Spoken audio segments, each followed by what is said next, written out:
Ngayon video pala ay gagamitin ko ang kambal ni Luffy si Sora. Masyadong palo tong alaga ni Naruto na si Tuklas.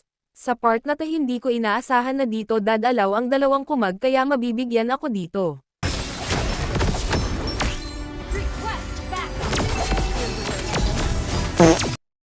Nung nag-level 4 na ako papatikiman ko sila ng sapak na may halong bala ng IK-47.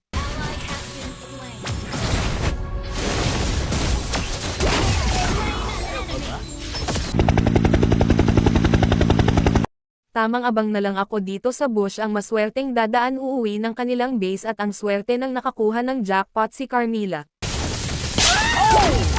Sa part na phone nilabas ko ang 10% ng lakas ni Sora. Dito nakapag-set ang tank namin kaso nga lang ang layo namin para makarespo gumamit na ako ng alt kung sakalang may mahuli pa kami at may mabigyan kahit iisa.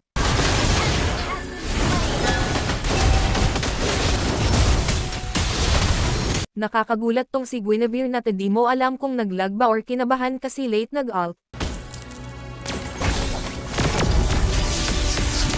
Sa part na to nakawagset ulit tank namin at agad kami nakarespo kaya may nabigyan kami na dalawa.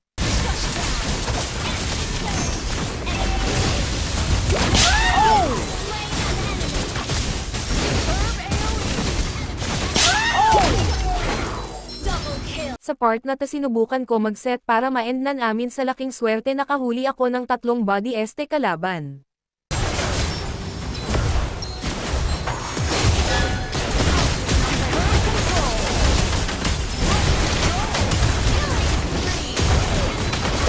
Yun lang kung nag-enjoy ka at nakaabit sa dulo ng video wag mong kalimutab mag-iwan ng like and follow comment kan Aiden sa mga videos ko kung gusto mo ako gawan ng mga mahihirap na challenge oo nga pala meron pala akong YouTube channel pangalan Vincy Plays ipa-subscribe na din salamat.